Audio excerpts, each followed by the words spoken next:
आप सुने आज सट तीला एकादशी व्रत का था। एक समय दल भय ऋषि ने पुलिस्त मुनि से पूछा, हे महाराज, पृथ्वी लोक के मनुष्य बैरमा हत्या महान पाप करते हैं, पराये धन की चोरी और दूसरे की उत्तराती को देखकर हिंसा करते हैं और ही अनेक प्रकार के व्यसनों में फंसे रहते हैं। फिर भी उनका नरक प्राप्त नहीं होता। इसका क्या कारण है? वो ना जाने कौन सा दान पुण्य करते हैं जिससे उनका पाप नष्ट हो जाते हैं।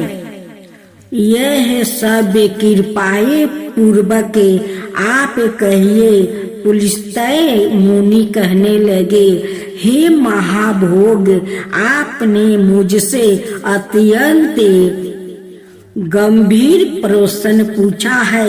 इससे संसार के जीवों का अत्यंत भला होगा। इस भेद को ब्रह्मा विष्णु शिव और इंद्रा आदि भी नहीं जानते, परंतु मैं आपको यह गुप्त बात अवश्य बताऊंगा।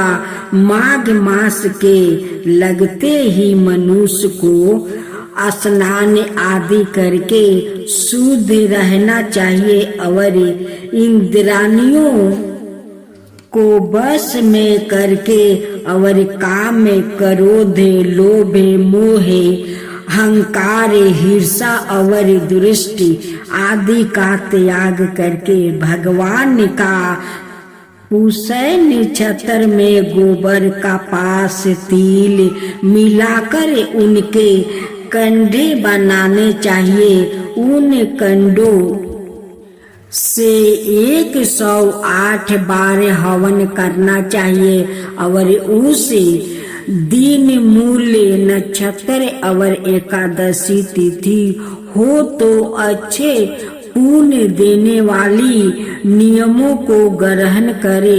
स्नान आदि नित्य क्रिया से निवृत्त होकर सब देवताओं के देव श्री भगवान का पूजन करे और एकादशी का व्रत धारण करके रात्रि जागरण करना चाहिए। उसके दूसरे दिन धूप दीप नैवेद्य आदि से भगवान का पूजन करके खिचड़ी का भोग लगावे। तत्पश्चात पेठा, नारियल, शीतल फल या सुपारी सहित अर्घ देकर स्तुति करनी चाहिए। भगवान आप दोनों को शरण देने वाले हैं। इस संसार सागर में फंसे हुए का उद्धार करने वाले हैं। हे पुंडरीकाक्ष, हे विश्वा भावन, हे सुब्रह्मण्य, हे पूर्वजो, हे जगत तपते, आप लक्ष्मी सहित इस त्रिच अर्घ को ग्रहण करे। इसके पश्चात जल से भरा हुआ कुंभाघारा ब्राह्मण को दान करे और ब्राह्मण को व्याम में गौ और तिल पत्रा देना भी उत्तम है। तिल स्नान और भोजन दोनों ही श्रेष्ठ है। इस प्रकार जो मनुष्य जितने तिलों का दान करता है उतने ही हजारों बरस स्वर्ग में वास करता है।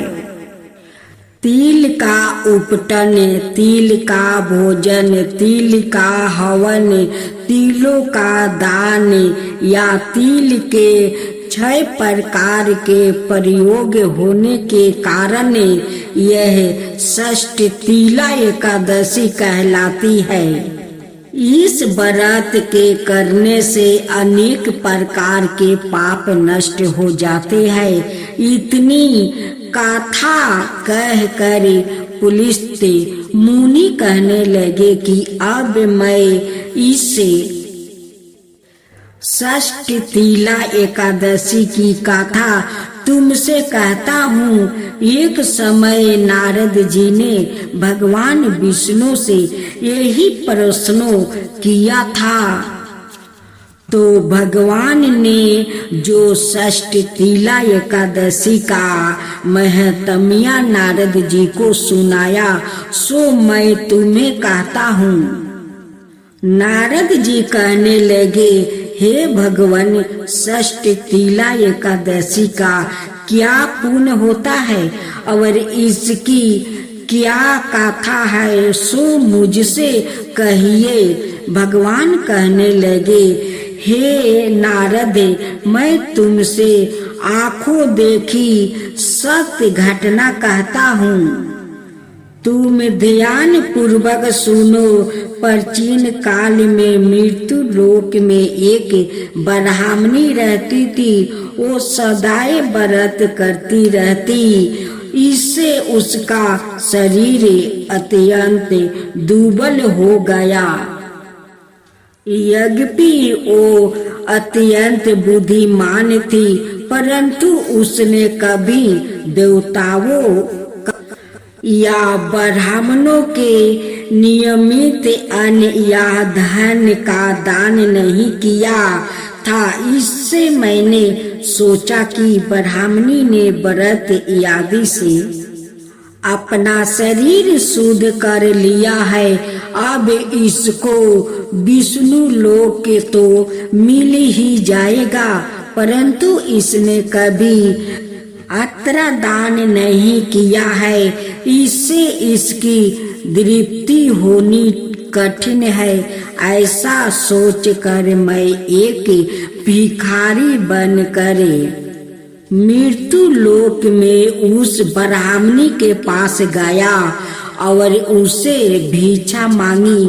वो ब्राह्मणी बोली, महाराज, आप यहाँ किस लिए आए हैं? मैंने कहा कि मुझे भिक्षा चाहिए। इस पर उसने एक मिट्टी का ढेला मेरे भिक्षा पात्र में डाल दिया। मैं उसे लेकर स्वर्ग में लौट आया। कुछ समय पश्चात वो ब्राह्मणी भी शरीर त्याग कर स्वर्ग में आ गई। उसे ब्राह्मणी को मिट्टी का दान करने से स्वर्ग में सुंदर महल मिला, परंतु उसने अपने घर को अंतरादि सब वस्तुओं से सुना है। इसका क्या कारण है? मैंने कहा कि पहले तुम अपने घर जाओ, वहाँ देव स्त्रियों तुम्हें देखने के लिए आएगी। पहले उनसे षष्ठ तीला एकादशी का पुण्य और विधि सुन लेना, तब द्वार खोलना। मेरे वचन सुनकर वो अपने घर गई।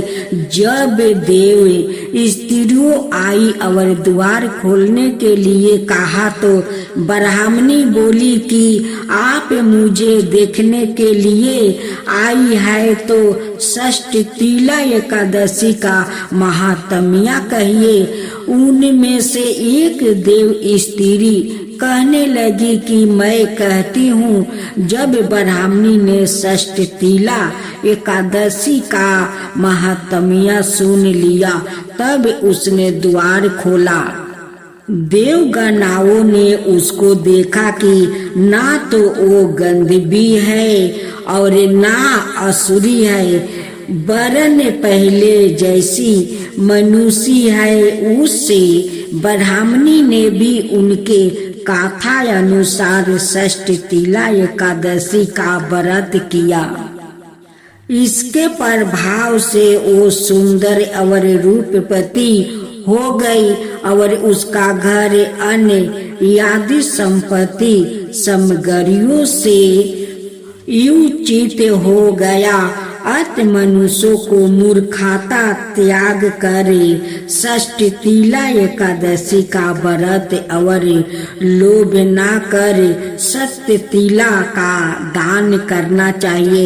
इससे दुर्भाग्य दरिद्रता और अनेक कष्ट दूर होकर उसको मोक्ष की प्राप्ति होती है।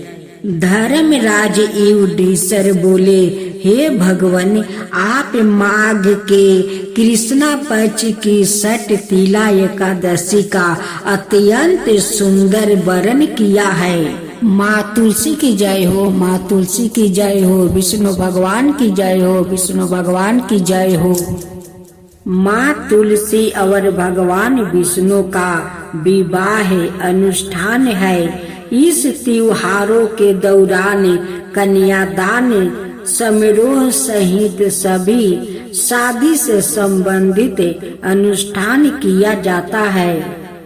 माता तुलसी देवी लक्ष्मी का अवतार कही जाती है, जो वृंदा के रूप में पैदा हुई थी। तुलसी विवाह समन्वयक किसी भी हिंदू शादी की तरह संबंध होता है, जिसके अंतर्गत दूल्हे रूप में तुलसी का पौधा एवं दुल्हा शालिग्राम रूप में भगवान विष्णु होते हैं। महिलाएं विवाह गीत एवं भजन गीत है। तुलसी विवाह में मंगल मंत्र का गान करने की परंपरा है। घर और मंडप को विवाह की तरह सजाया जाता है और तुलसी जी को लाल चुनरी एवं 16 श्रृंगार का सामान चढ़ाया जाता है। अग्नि को साक्षी मानकर शालिग्राम एवं तुलसी को हाथ में पकड़कर फेरे दिलवाए जाते हैं। विवाह के उपरांत प्रतित भोज का आयोजन भी किया जाता है। तुलसी के पौधे के पास शाम को दीपक जलाने से घर में सुख समृद्धि आती है। एवं नकारात्मक ऊर्जा का क्रिया होता है। स्कंद पुराण के अनुसार जिन घरों में तुलसी की पूजा की जाती है, उन घरों में यमदूत कभी प्रवेश नहीं करते हैं। एक बार शिव ने अपने तेज को समुद्र में फैला दिया था। उससे एक महातेजस्वी बालक ने जन्म लिया। यह बालक आगे चलकर जलंधर के नाम से पराक्रमी दैत्य राजा बना। इसकी राजधानी का नाम जलंधर नगरी था। वृंदा का विवाह जलंधर से हुआ। जलंधर महाराक्षस था। अपनी साता के मध्य में चूर उसने माता लक्ष्मी को पाने की कामना से युद्ध किया, परंतु समुद्र से ही उत्पन्न होने के कारण माता लक्ष्मी ने उसे अपना भाई के रूप में स्वीकार किया। वहां से पराजित होकर वो देवी पार्वती को पाने की लालसा से कैलाश पर्वत पर गया। भगवान देवाधिदेव शिव का ही रूप धारण कर माता पार्वती के समीप गया, परंतु माँ ने अपने योग बल से उसे तुरंत पहचान लिया और वहां से अंतर्ध्यान हो गई। देवी पार्वती ने क्रोध होकर सारा वृत्तांत भगवान विष्णु को सुनाया। जलंधर की पत्नी वृंदा अत्यंत पतिव्रता स्त्री थी। उसके पतिव्रता धर्म की शक्ति से जलंधर ने तो मारा जाता और ना ही पराजित होता। इसलिए जलंधर का नाश करने के लिए बिंदा का पतिव्रता धर्म को भंग करना बहुत आवश्यक था। इसी कारण भगवान विष्णु ऋषि का भेष धारण कर वन में जा पहुँचे, जहाँ बिंदा अकेली बर्मन कर रही थी। भगवान के साथ 2 मायावी राक्षस भी थे, जिन्हें देखकर बिंदा भयभीत हो गई। ऋषि ने बिंदा के सामने पल में दोनों को भस्म कर दिया। उनकी भक्ति देखकर बिंदा ने कैलाश पर्वत पर महादेव के साथ युद्ध कर रहे अपने पति जलंधर के बारे में पूछा। ऋषि ने अपने माया जाल से 2 बांदर प्रकट किया। एक बांदर के हाथ में जलंधर का सिर था और दूसरे के हाथ में धर अपने पति की यह दशा देखकर बिंदा मूर्छित होकर गिर पड़ी। होश में आने पर उन्होंने ऋषि रूपी भगवान से विनती की कि वो उसके पति को जीवित करे। भगवान ने अपनी माया से पुनः जलंधर का सिर धर से जोड़ दिया। सवाए भी वो उसी शरीर में प्रवेश कर गए। बिंदा को इस छल का तनिक भी आभास नहीं हुआ। जलंधर बने भगवान के साथ बिंदा पतिव्रता का व्यवहार करने लगी, जिससे उसका सतीव्रता भंग हो गया। ऐसे होते ही बिंदा का पति जलंधर युद्ध में हार गया। इस सारी लीला का जब बिंदा को पता चला तो उसने क्रोध होकर भगवान विष्णु को हृदयहीन शिला होने का श्राप दे दिया। अपने भक्त के श्राप को भगवान विष्णु ने स्वीकार किया और शालिग्राम पत्थर बन गए। सृष्टि के पालन कर्ता के पत्थर बन जाने से ब्रह्मांड में अंश तुलन की स्थिति हो गई। यह देखकर सभी देवी देवताओं ने बिंदा से प्रार्थना की कि ओ भगवान विष्णु को श्राप मुक्त कर दे। बिंदा ने भगवान विष्णु को श्राप से मुक्त कर सवाए अंत में दाह कर लिया। जहाँ बिंदा भस्म हुई थी वहाँ तुलसी का पौधा उगा। भगवान विष्णु ने बिंदा से कहा, हे बिंदा, तुम अपने सतीव्रता के कारण मुझे लक्ष्मी से भी अधिक प्रिय हो गई हो। अब तुम तुलसी के रूप में सदा मेरे साथ रहोगी। तब से हर साल कार्तिक महीने के देवउठानी एकादशी का दिन तुलसी विवाह के रूप में मनाया जाता है। जो मनुष्य भी मेरे शालिग्राम रूप के साथ तुलसी का विवाह करेगा उसे लोक और परलोक में विपुल यश प्राप्त करेगा। उसी दैत्य जलंधर की यह भूमि जलंधर नाम से विख्यात है। सती बिंदा का मंदिर मोहल्ला कोट किशन चंद में स्थिति है। कहते हैं कि इस स्थान पर एक प्राचीन गुफा थी जो सीधी हरिद्वार तक जाती थी। सच्चे मन से 40 दिन तक सती बिंदा देवी के मंदिर में पूजा करने से सभी मनोरथ पूर्ण होते हैं। जिस घर में तुलसी होती है वहाँ यम के दूत भी असयम नहीं जा सकते। जिसके प्राण मंजीरी रहित तुलसी और गंगा जल मुख में राख कर निगल जाते हैं, वो पापों से मुक्त होकर वैकुंठ धाम को प्राप्त होता है।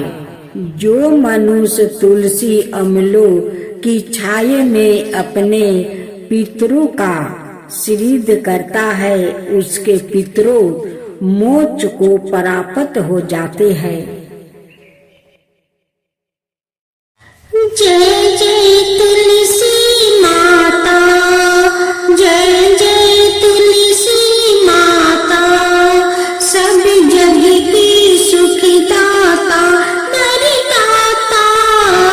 जय जय तुलसी माता, जय जय तुलसी माता, सब योग के ऊपर, सब रोग के ऊपर रुझ से राछा करके भाव तराता।